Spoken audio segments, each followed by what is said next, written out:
Paz e graça seja na vida de todos.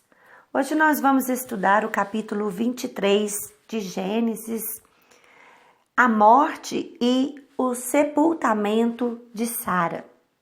Sara viveu 127 anos. Ela morreu na cidade de Hebrom, também chamada de Kiriat Arba, na terra de Canaã. E Abraão chorou a sua morte. Depois saiu do lugar onde estava o corpo e foi falar com os heteus. Então aqui no início, nesses primeiros versículos, nós vemos um relato, a morte de Sara. Ela vem acompanhando a gente aqui nos últimos capítulos de Gênesis e chegou um fato, a morte de Sara. Eu quero falar um pouco, antes de prosseguir, sobre a morte. A morte é um fato, é uma realidade e, como alguns gostam de dizer, ninguém vai ficar para semente. A não ser por um fato que pode acontecer, que é o arrebatamento da igreja, que nesse ato de ser arrebatado não passará pela morte. Essa pessoa vai ter o corpo transformado, vai ter um corpo de glória. A não ser por este único fato, relato, todos vamos morrer. Alguns morrem muito jovens, outros morrem mais idosos, mas é uma realidade que não tem como ninguém fugir dela. E também é uma realidade o pânico, o medo e o terror que muitas pessoas vivem. E não é para trazer pânico e nem terror, mas ter medo da morte chega a ser necessário. Para quê?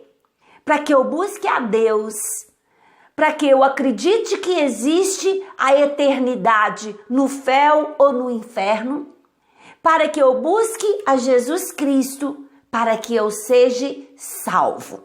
Eu quero ler aqui alguns versículos interessantes sobre esse tema.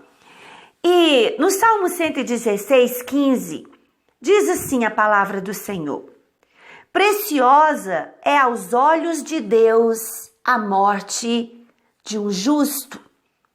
Então aqui Deus deixa muito claro que é muito preciosa, é muito valiosa para Deus a morte do seu justo.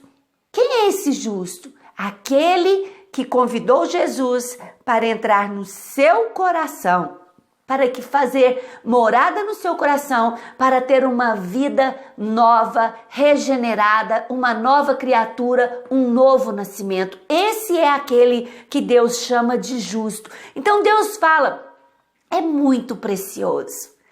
Vou trazer para perto de mim, é o que Deus está dizendo. E em Eclesiastes 33, versículo 11, a palavra diz assim: Deus não tem prazer na morte do ímpio. E sim, ele tem prazer em que o ímpio se converta dos seus maus caminhos, que ele se converta dos seus pecados. Então Deus está dizendo aqui, nós conhecendo o coração de Deus, Deus está dizendo, eu não tenho prazer que o ímpio morra.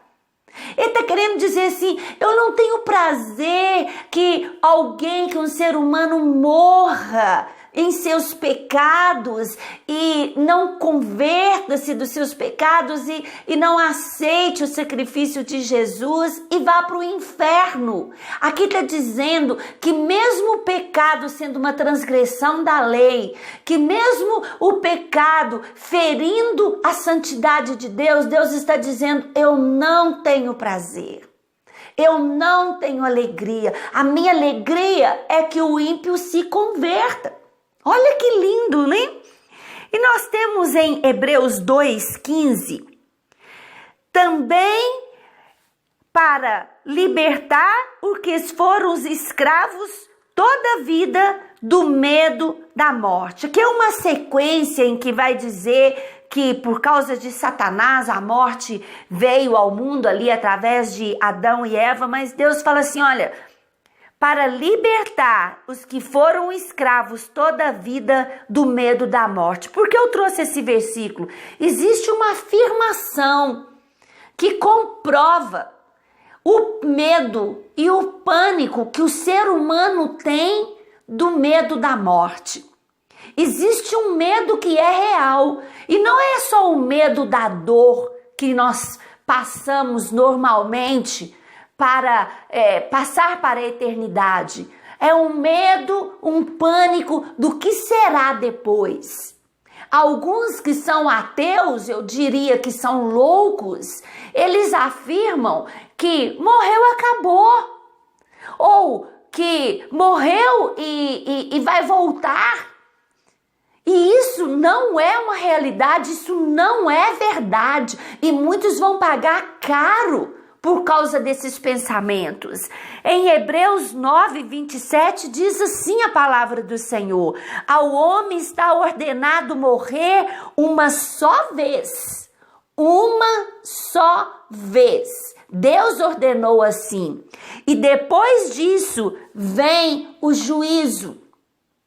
A morte é um fato, a morte é uma realidade. Não precisamos temer a morte se nos tornamos justos através de Jesus Cristo. Mas a morte é só um começo. Porque por mais que nós venhamos a viver, que seria 100, 120 anos no máximo, alguns teimam muito, a eternidade é 1000 anos, não é só isso. É 1000 anos elevado a mais 1000, que é elevado a mais 1000. Quer dizer, é uma eternidade, ou nos prazeres do céu com Deus, ou no terror, na angústia eterna no inferno.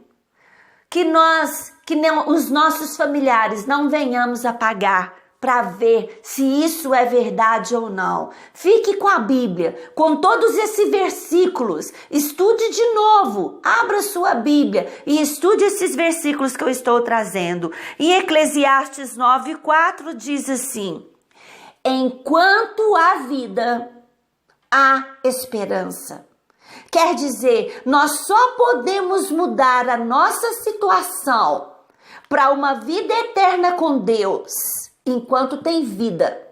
Enquanto há suspiro de vida, acabou a vida, acabou a esperança, não adianta fazer mais nada. O que nós fazemos quando vamos num velório é prestar nossa solidariedade, nossos sentimentos aos familiares, porque aquele que está ali para ser sepultado, enquanto houve vida, poderia trabalhar essa questão da salvação. Depois não tem mais jeito. E depois nós vamos ver Abraão, ele procura que os donos daquela terra. É interessante porque Abraão, ele era estrangeiro na terra da promessa.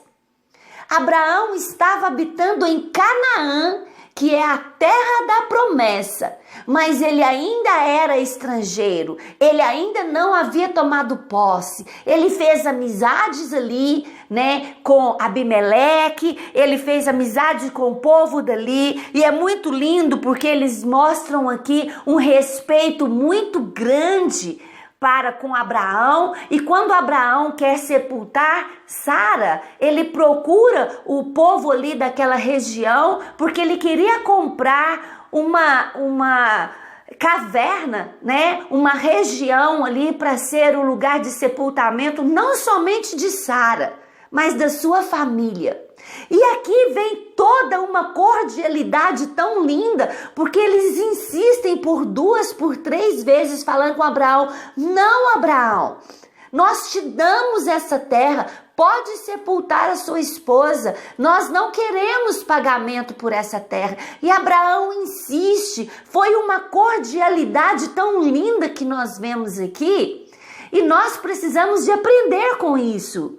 E eu gosto muito de meditar no fruto do Espírito Santo, porque é uma cordialidade explícita, transparente, que nós vemos no fruto do Espírito. Se nós vivemos o fruto do Espírito, nós vivemos essa cordialidade para com as pessoas. E diz assim, Gálatas 5, a partir do 22.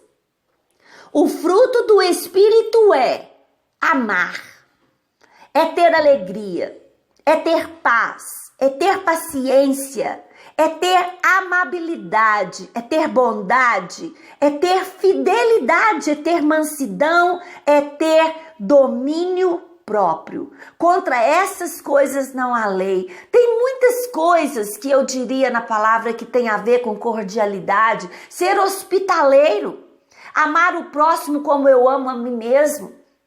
E eu gosto do fruto do Espírito, porque se você imagina uma pessoa com esse fruto na sua vivência, com certeza ela é uma pessoa cordial, e é algo que nós temos que ter, cordialidade.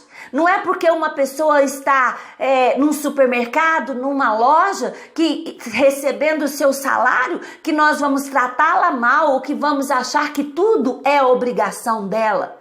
É como ir ao supermercado e sair do seu carro e guardar o carrinho no lugar certo, porque isso é cordialidade. E Abraão insiste, mas existe uma razão para a insistência de Abraão. Lembra que eu disse que ele não havia tomado posse da sua terra? E Abraão morre sem tomar posse. Quem iria tomar posse de Canaã seria a geração de Abraão lá na frente. Depois de sair da terra do Egito, depois de passar por Moisés, Josué entra nessa terra prometida. Olha que lindo! Essa terra que agora Abraão vive ia ser tomada muitos anos à frente, ia ser verdadeiramente tomada, porque os inimigos estavam ali naquela terra. Mas Abraão falou: eu vou comprar, e ele pagou caro por aquele pedaço de terra, né? Porque ele falou: eu tomo posse desse pedaço. É muito linda essa história. Abraão morre sem tomar posse da terra, mas ele negocia. Ele não queria somente a palavra deles falando: não, você é uma pessoa de muito valor que está aqui no nosso meio, nós te respeitamos, é um prazer para nós dar a você essa terra. Abraão falou: eu quero pagar por ela. Abraão queria um documento. Abraão queria dizer: eu sou dono deste pedaço da promessa que Deus está me dando. Lindo, muito lindo este capítulo. Tudo que nós aprendemos aqui neste capítulo, com a realidade da morte, com a realidade da cordialidade que deve haver na vida do cristão, e com o fato de Abraão tomar uma postura: eu quero documentado, eu sou dono dessa parte da terra. E lá na frente é que nós vamos ver o povo de Deus, a geração de Abraão, tomando posse da terra de Canaã. Deus é fiel e Ele cumpre a sua palavra. Tenha isso no coração. Deus cumpre a sua palavra, cumpre na nossa vida, cumpre na nossa família, na nossa geração. Amém? Deus te abençoe.